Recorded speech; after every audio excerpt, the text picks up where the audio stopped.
Hello, my dear student. So, আজি আমি first পাৰ্টৰ ফাৰ্স্ট ইয়াৰৰ ফাৰ্স্ট চেপ্টাৰ ইউনিটস এণ্ড মেজাৰমেণ্টৰ এটা টপিক আছিলে ডাইমেনশ্যনেল এনালাইচিছ তাৰে ফাৰ্স্ট পাৰ্টটো মই লাষ্ট ক্লাছত দিছিলোঁ তো আজি মই ছেকেণ্ড পাৰ্টটো তোমালোকৰ কাৰণে ষ্টাৰ্ট কৰিছোঁ ঠিক আছে তো চোৱা আজি মই তোমালোকক শিকাম যে checking the dimensional consistency of equation মানে কি কৈছো আমি ডাইমেনশ্যনেল কনসিস্টেন্সি অফ ইকুয়েশন আমি চেক কৰিম চেকিং না আমি চেক কৰিম ঠিক আছে যে ডাইমেনশনস তো আমি চেক কৰিম যে লেফট হ্যান্ড সাইড আৰু ৰাইট হ্যান্ড সাইডৰ ডাইমেনশন বিলাক আমাৰ আমি সমান হয় নে নহয় কনসিস্টেন্সি মানে দুটা ডাইমেনশনস আমাৰ ইকুৱেল হৈ আছে নাই আমি চেক কৰিম ঠিক আছে তো ইয়াতে আমাৰ এটা আমাৰ সাব টপিক দি আছে the principle of homogeneity of dimensions বুলি কোৱা আছে ঠিক আছে principle of homogeneity of dimensions মানে কি কৈছে for example velocity cannot be added to force হয়নে velocity আমি force ৰ লগত এড কৰিব নোৱাৰো হয় ঠিক আছে velocity cannot be added to force or current cannot be subtracted from thermodynamic temperature okay তো ইয়াকে কোৱা হৈছে principle of homogeneity of equation okay মানে যে ভেলোচিটি এটা আমি ফোৰ্সৰ লগত যেনেবা এড কৰিব নোৱাৰিম সেম টু সেম আমি ইলেক্ট্ৰিক কাৰেন্টটো থাৰ্মোডাইনামিক টেম্পাৰেচাৰ লগত থাৰ্মোডাইনামিক টেম্পাৰেচাৰৰ পৰা সাবট্ৰেক্ট কৰিব নোৱাৰো মানে we can not make relation with velocity and force ঠিক আছে ওকে ফৰ এক্সাম্পল থাৰ্মোডাইনামিক আৰু কাৰেন্টৰ লগত আমি এটা মানে সাবট্ৰেক্ট কৰিব নোৱাৰো মানে ৰিলেশন আমি বনাব নোৱাৰিম ওকে তো ইয়াকে আমাক কৈছে প্ৰিন্সিপাল অফ হোমোজেনিটি অফ ইকুৱেশ্যনস ঠিক আছে তো মই কৈ দিছো চোৱা the principle of homogeneity of equations in an equation is extremely useful but use হয় আমাক in checking the correctness of a dimension checking the correctness of an equation ঠিক আছে the principle of homogeneity of dimensions in an equation is extremely used in checking the correctness of an equation if the dimensions of all the terms are not same যদি আমাৰ dimension গুটিখিনি terms of dimension তো same নহয় then the equation is not wrong the equation is wrong okay if the dimensions of all the terms are not same then the equation is wrong তেনেহলে যদি আমাৰ গুটিখিনি terms of dimension তো same নহয় হৈ না যায় সেম না থাকে তেনেহলে ডাইমেনশনস তো আমাৰ ইকুৱেশনস তো আমাৰ কি হৈ যায় ৰং হৈ যায় তো ইয়াৰ বিষয় মই এতিয়া স্টাৰ্ট কৰিম ঠিক আছে কি পঢ়িম আমি the principle of homogeneity of dimensions or checking the dimensional consistency of equation মই এটা প্রবলেম কৰাই দিও তাৰ পিছত তোমালোকৰ ক্লিয়াৰ হৈ যাব ঠিক আছে principle of homogeneity of dimensions মানে কি হয় যেনেবা মই ক'লো এক্সাম্পল দিলো ফোর্স টু ভেলোচিটি আমি ফোৰ্সৰ লগত এড কৰিব নোৱাৰো ওকে বা ইলেক্ট্ৰিক কাৰেন্ট আমি থাৰ্মোডাইনামিক টেম্পাৰেচাৰৰ পৰা সাবট্ৰাক্ট কৰিব নোৱাৰো এই প্ৰিন্সিপালক এই নীতিটোক আমাক কোৱা হৈছে principle of homogeneity of an equation বা অফ ডাইমেনশন ওকে ঠিক আছে তো মই স্টাৰ্ট কৰো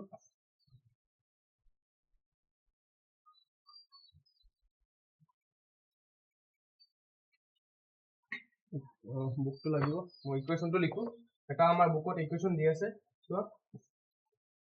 1 second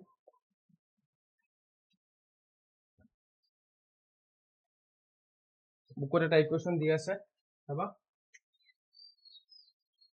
test the dimensional consistency or homogeneity of the equation test the dimensional consistency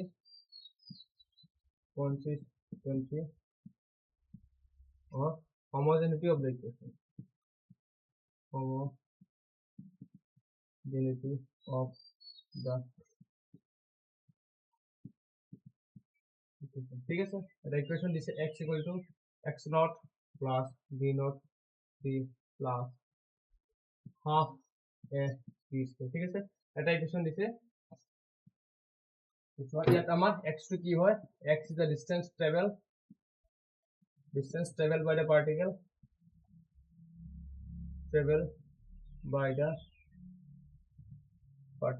distance traveled by the particle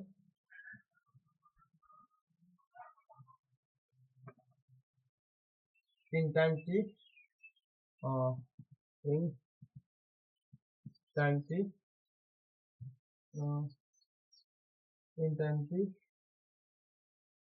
time t x naught is the initial position x naught initial position v naught initial velocity is the acceleration, is the acceleration. কি কৈছো তো আমার এটা সমীকরণ দিয়া আছে, এটা equation দিছে যে x equal to x naught plus v naught t plus half a t square. এতে চোৱা আমাৰ কোনে কি বুজাইছে চোৱা, এটা আমাৰ x এ কি বুজাইছে কিমানখিনি ডিসটেন্স ট্ৰাভেল কৰিছে। ওকে, এটা পাৰ্টিকেল বা এটা বডি বা এটা অবজেক্টে কিমানখিনি ডিসটেন্স ট্ৰাভেল কৰিছে টি টাইমত কিমানখিনি ডিসটেন্স ট্ৰাভেল কৰিছে সেইটো হৈছে x। ওকে, x naught হৈছে ইনিশিয়াল পজিশন, মানে স্টাৰ্টিংৰ ইনিশিয়াল পজিশন মানে ইনিশিয়াল প্লেস য'ৰ পৰা আমাৰ স্টাৰ্ট হৈছে। পাৰ্টিকেল এটা ট্ৰাভেল কৰাৰ আগত এটা জায়গাৰ পৰা স্টাৰ্ট কৰিব লাগিব নাই, হয়নে? সেইটো হৈছে x naught। সাপোজ মই এক্সাম্পল দি বুজাই দিওঁ, এইটো হৈছে x naught, কমপ্লিট ডিসটেন্সটো হৈছে x, বুজি পাইছা? ইয়াত আমাৰ t ইকুয়াল টু 0 টাইম লাগিছে, ইয়াত আমাৰ আহোতে t টাইম লাগিছে। ওকে ওকে, ইয়াত আমাৰ velocity v equal to v naught আছিল, ইয়াত যাওঁতে ভেলোসিটি v হৈ গ'ল। ঠিক আছে, আৰু আমাৰ ইয়াত এক্সেলাৰেশন কি আছে f। ওকে, এইটো আছিল আমাৰ ইকুয়েশন। ওকে, এইটো এটা সাপোজ পাৰ্টিকেলৰ ডিসটেন্স এৰ পৰা b কৰি দিলে। ওকে, তো চোৱা x equal to distance traveled by the particle in time t, x naught initial position, v naught initial velocity, starting velocity হ'ব is the acceleration। ঠিক আছে, এতিয়া আমি চেক কৰিম। ওকে, এতিয়া আমি চেক কৰিছো লেফট হ্যান্ড সাইড যদি মই লওঁ লেফট হ্যান্ড সাইড, x ৰ ডাইমেনশনটো কি হ'ব, x is what distance না, x মানে এটা ডিসটেন্স হয়, x মানে কি হয় ডিসটেন্স বা পজিশন, x মানে কি হয় ডিসটেন্স বা পজিশন। ঠিক আছে, তো ডিসটেন্স বা পজিশনক মই কেনেকৈ লিখিব পাৰো, লেন্থ l লিখিব পাৰো নে পাৰো। তো ইন ml টিত মই যদি লিখিব যাওঁ m0 l t0 হ'ব, কাৰণ ইয়াতে আমাৰ m আৰু t নাই। ওকে, বুজি পাইছা এইখিনি, বুজি পাইছা? এতিয়া ৰাইট হ্যান্ড সাইড কৰি যাওঁ, ৰাইট হ্যান্ড সাইড আশাকৰো দেখা পাইছা, right hand side x naught same to same আমাৰ ডিসটেন্স হয়, এটা পজিশন হয় না, x naught ডিসটেন্স বা পজিশন হয়, ইয়ে আমাৰ কি পাব l পাব, জানো লেন্থ আহি যাব না, x naught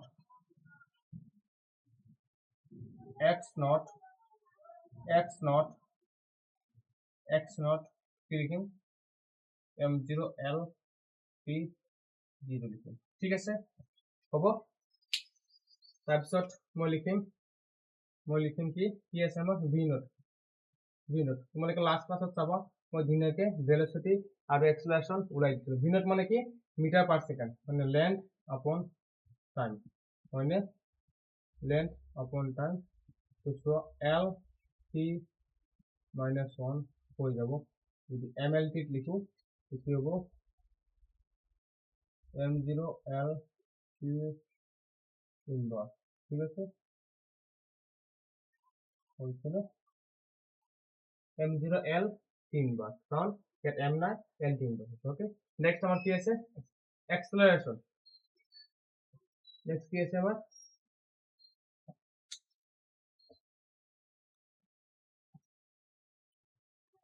v naught লগত t আছে নহয়, ইয়াত t আছে তোমাৰ। ঠিক আছে, এটা আমার কি আছে t আছে আমার। ওকে, তো t যদি মই লগাই দিওঁ, t যদি মই লগাই দিওঁ, t লগালে কি হ'ব তো v naught টো পাই গলো, এতিয়া v naught t দিম, v naught t লিখিম হ'ব m0 l t inverse into t। তো কি হৈ গ'ল তো m0 l t -1 at 1 আছে, একো নাই 1 আছে, t0 হৈ যাব। আলটিমেটলি এইটো আমি v naught t আমি কিমান পাই গলো, v naught t আমি m0 l t0 পাইছো, এইটো m0 l t0 পাইছো, এইটো m0 l t পাইছো, এইটো m0 l t পাইছো। ঠিক আছে, m0 l t0 l t0। Okay, ইমানখিনি ক্লিয়াৰ হৈছে, বুজাই দিছো। এটা সমীকরণ হয় x ইকুয়াল টু ডিসটেন্স, এখানে x naught initial position, v naught initial velocity, x acceleration. ঠিক আছে, তো x টু ডিসটেন্স যদি হয়, ডিসটেন্সের কারণে কি কাম লেন্থ লিখিম না, দৈর্ঘ্য না, ডিসটেন্স তো আমার কি হবে l লেন্থ। তো x equal to m0 l t0। তো রাইট হ্যান্ড সাইড আমি লিখিম, এটা এটা লেফট হ্যান্ড সাইড, এটা রাইট হ্যান্ড সাইড না। তো x naught equal to l, x naught এটা ইনিশিয়াল পজিশন ডিসটেন্স হয়, তো x naught equal to m0 l t0। ঠিক আছে, তো v naught ওলাই দিছো l মিটার বাই সেকেন্ড, তো l বাই t, l t inverse m0 l t, v naught t যদি করো m0 l t inverse into t1 m0 l t2। Next আছে আমার at স্কয়ার, নেক্সট কি আছে আমার a t square ঠিক আছে a t square কৰি চাও কি পাম আমি মুছি দিছো এতিয়া মই সব মুছি দিছো a t square next মই কোন a t square মই কৰি দিও a t square half a t square না এ মানে কি আছিল change velocity by change in time হয় তো কি আছিল আমাৰ change velocity by change in time হয় না del v by del t লিখিব পাৰো তো change velocity by into t square আছে হয় তো del v মানে l 3 বার m0 l 3 বার into t square by del t মানে t হবে হয় তো কি হবে m0 l t কি হয়ে যাব -2 হয়ে যাবে এটা 1 আছে এটা উপর গলে 1 মানে 1 -2 হয়ে যাবে ঠিক আছে ইনটু t স্কয়ার হবে ঠিক আছে তো m0 l t -2 plus 2 m0 l t0 हम কি দেখা পালো হাফ টা আমি কিও নি দিলো হাফ এটা কনস্ট্যান্ট টার্ম নি দিলো ঠিক আছে তো a t স্কয়ার আমি কি পালো m0 l t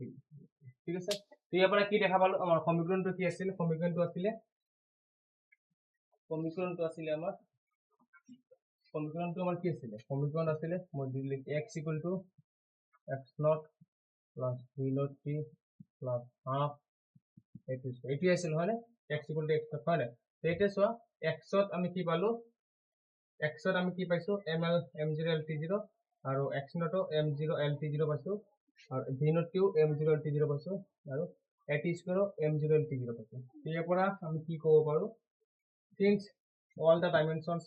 all the terms in the equations of molecule since মই কি লিখিব পাৰো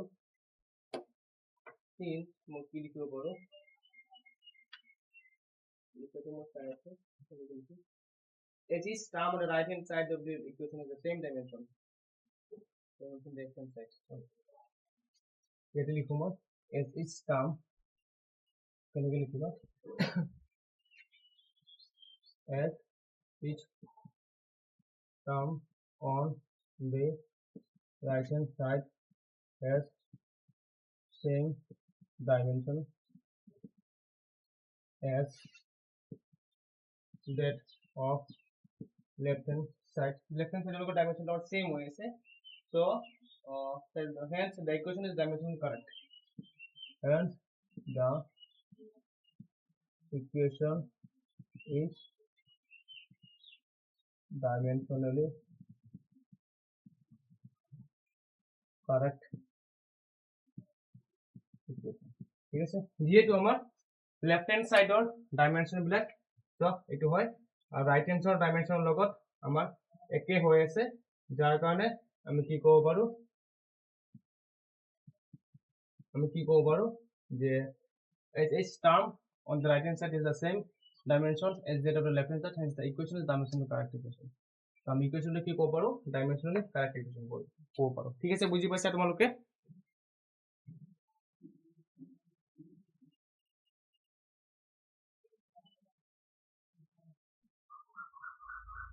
so মই এটা কোয়েশ্চন লৈছো एग्जांपल 2.5 all book আছে 2.5 so let us consider an equation half mv square equal to mgh okay half mv square equal to mgh ইয়াত আমাৰ কি হৈ আছে half mv square equal to mgh মানে কি so where m is the mass of the body m2 body the mass হয় v its velocity v2 velocity হয় g is the acceleration due to gravity g2 acceleration due to gravity হয় and h is the height হয়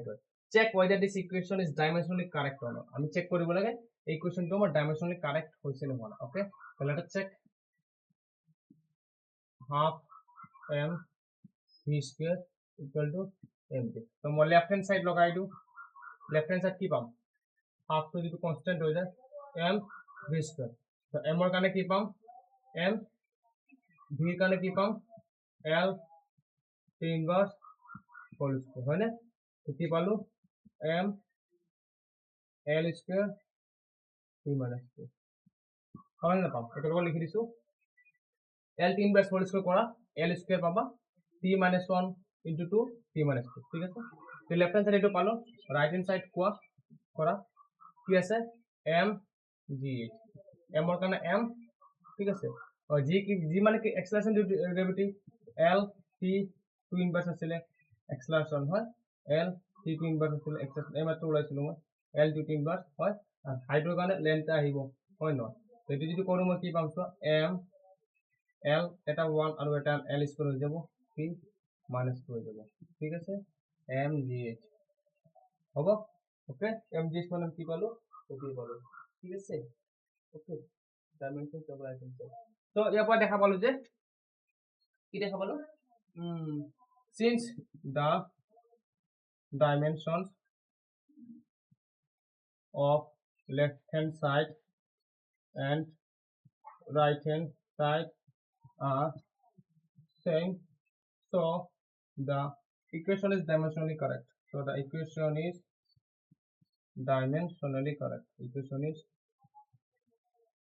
dimensionally correct এইবিলাক question এক্সামত আহে কি কৈছে চোৱা আমাৰ এটা সমীকৰণ দিছে half mv square equal to mgh যত আমাৰ m টো মাস হয়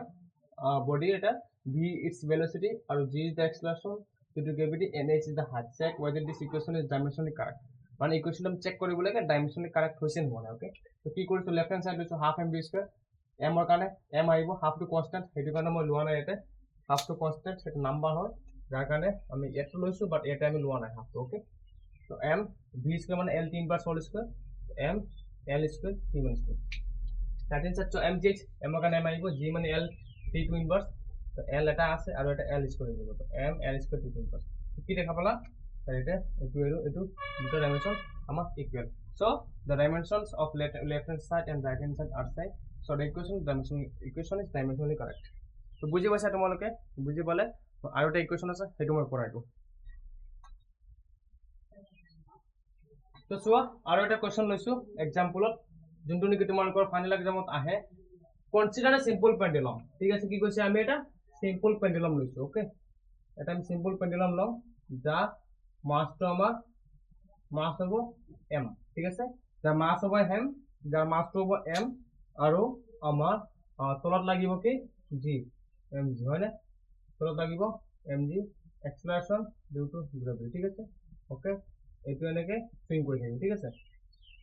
আমাৰ কি কৈছে আমাৰ আমি টাইম পিৰিয়ড উলাব লাগে ইয়াৰ লেন্থটো আমাৰ কিমান l বুলি কৈছে ঠিক আছে টাইম পিৰিয়ড উলিয়াব লাগে ওকে আমাৰ কি উলিয়াব লাগে টাইম পিৰিয়ড উলিয়াব লাগে ঠিক আছে ওকে না তো আমাৰ কি কৈছে so consider a simple pendulum having a বব অ্যাটাচড টু এ স্ট্রিং মানে এইটো এটা স্ট্রিং হয় এটা লগাই দিছে রিজিড বডি লগত ঠিক আছে that oscillates under the action of force of gravity suppose that the period of oscillation of the simple volume depends time period to car depend কৰি আছে time period to car depend কৰি আছে length l mass m and acceleration due to gravity so time to আমাৰ l length ওপৰত depend কৰি আছে ইয়া mass ৰ ওপৰত depend কৰি আছে আৰু g ৰ ওপৰত depend কৰি আছে time period মানে কি তা complete one rotation no one revolution suppose এই mass to যেতিয়া ইয়ালে আহিব আকৌ ৰিটাৰ্ন যাব সেইটো ওপৰত টাইম পিৰিয়ড ঠিক আছে মাছটো যেতিয়া তাৰ নিজৰ পজিশনত যিমান টাইমত গৈ পাব সেইটো হ'ব তাৰ টাইম পিৰিয়ড ওকে মাছটো সাপোজ ইয়াৰ পৰা স্টাৰ্ট কৰিছে আৰু আহিবলে আৰু যাবলে 2 সেকেন্ড লাগিছে যদি হয় তেনে টাইম পিৰিয়ড হ'ব আমাৰ 2 সেকেন্ড বুলি কম ঠিক আছে আহোতে 1 সেকেন্ড যাওতে 1 সেকেন্ড টাইম পিরিয়ড কিমান হ'ব 2 সেকেন্ড বুলি কম টাইম পিরিয়ড বুজি পাইছে এক পাক টাইম পিরিয়ড বুলি ক'লে এক পাক মাৰোতে কিমান টাইম লাগিছে সেইটো আমি টাইম পিরিয়ড বুলি কম ঠিক আছে তো t equal to k lx gy mz এটা আমি কি লৈছো এটা ডিপেন্ডেন্সি লৈছো সো ডিপেন্ডেন্সি লৈছো t টো হৈছে আমাৰ টাইম পিৰিয়ড আৰু কোৱেশ্চনে কি কৈছে যে আমাৰ derive the expression for time পিৰিয়ডৰ আমি এক্সপ্ৰেছন উলিয়াব লাগে ইউজিং দ্য মেথড অফ ডাইমেনশনৰ ফৰ্মুলা লগত আমি টাইম পিৰিয়ডৰ এটা ফৰ্মুলা উলিয়াব লাগে সিম্পল পেন্ডুলামৰ কোৱেশ্চনটো বুজি পাইছা using the method of dimension method use কৰি পেলাই আমি টাইম পিৰিয়ডৰ এটা ফৰ্মুলা আমি উলিয়াব লাগে ওকে ক্লিয়াৰ হৈছে তো চোৱা ডিপেন্ডেন্সি মই লৈছো t equal to k lx gy mz okay t যদি আছে ইয়াত মই কি লিখিব পাৰো যেটো আমাৰ t আছে তো ডাইমেনশন লগাই দিয়া এতিয়া m 0 l 0 t আৰু t আছে এপিনি কি হ'ব k টো কনস্ট্যান্ট হৈ যাব l মানে লেন্থ x হ'ব g মানে acceleration due to gravity no acceleration due to gravity মানে কি l t - 2 y যাব কিন্তু হয়নে আৰু m মানেটো কি হৈছে মাছ মাছত আমাৰ কি আহিব z আহিব ঠিক আছে ওকে এতিয়া কি কৰিম চোৱা কে কনস্ট্যান্ট ৰাখিলো l l ত x আছে আৰু l ত y আছে l x + y লিখিব পাৰো তাৰপিছত কি আছে কি আছে -2y আৰু m ত কি আছে m z আছে ঠিক আছে এইখিনি আমি ইয়াৰ পৰা দেখা পালো নে যদি মই এইটো ব্ৰেকেট লগাই দিওঁ ঠিক আছে ওকে এতিয়া পাৱাৰস খিনি তুমি ইকুৱেট কৰা ইকুৱেটিং দ্য পাৱাৰস মই কোৱেশ্চনটো বুজি পাইছা কোৱেশ্চনটো মই ৰাখ কৰি দিওঁ কোৱেশ্চন মোক নালাগে এতিয়া কোৱেশ্চন মই ৰাখ কৰি দিওঁ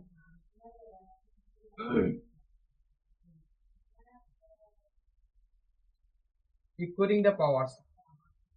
both side equating the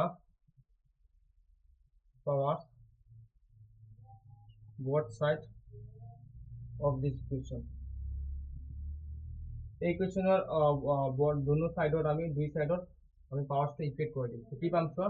আমাৰ এপিনে আছে সো lx + y লও x + y লও x + y কাৰ ওপৰত আছে l ৰ পাৱাৰ আছে এপিনে l ৰ পাৱাৰ কিমান 0 হৈ আছে সো x = -y আমি এটা পাই গলো ওকে নেক্সট t কি লৈছো -2y t কিমান আছে একো নাই মানে 1 আছে ঠিক কিমান আছে সো 1 আছে -2y = কিমান হ'ব 1 হ'ব -2y = 1 হ'ব y = -1/2 পামনে পাম definitely sir x = -y মানে -1/2 so x = 1/2 পাই গৈছে ঠিক আছে নেক্সট mz z লম z কিমান পাম z m ৰ ওপৰত আছে এপিনে m ৰ ওপৰত 0 আছে so z = 0 তো পাৱাৰটো বুজি পাইছা কেনেকৈ লৈছো x + y = 0 কাৰণ x + y l ৰ ওপৰত আছে l ৰ ওপৰত 0 আছে পাৱাৰটো ন লেফট হ্যান্ড সাইডৰ পাৱাৰটো চেক কৰা ৰাইট হ্যান্ড সাইড আৰু লেফট হ্যান্ড সাইডৰ পাৱাৰবিলাক আমি ইকুৱেট কৰিম ন x + y = 0 x = -y পালো নেক্সট -2y = t t কিমান আছে আমাৰ -2y = t 1 আছে so -2y = 1 দিব y = -1/2 okay clear so next y = -1/2 হয় ইয়াত পুট কৰি দিয়া x = -y -1/2 x = half পাই গলো ঠিক আছে নেক্সট mz আছে z = 0 কাৰণ এপিনে আমাৰ m ৰ 0 ঠিক আছে ওকে এখিনি বুজি পাইছা তো মই এতিয়া এই বস্তুটো মই ৰাখ কৰি দিও বুজি পাইছা যদি এটো বুজি পাইছা কে lx l ৰ ওপৰত x আছে আৰু l ৰ ওপৰত ly আছে ন তো x + y কাৰণ বেস সেম যদি বেস সেম হৈ যায় তো পাৱাৰটো আমাৰ এড হ'ব না এই বস্তুটো বুজি পাইছা এই বস্তুটো কেনেকৈ আছে lx * ly lx + y হ'ব না হ'ব ডেফিনেটলি হয়নে আমাৰ বেস সেম আছে এইকিটি বেস কোন l2 বেস বুলি কও আৰু x আৰু y টো পাৱাৰস হয় ঠিক আছে যদি বেস সেম হয় পাৱাৰটো এড হৈ যায় ঠিক আছে ক্লিয়াৰ হৈছে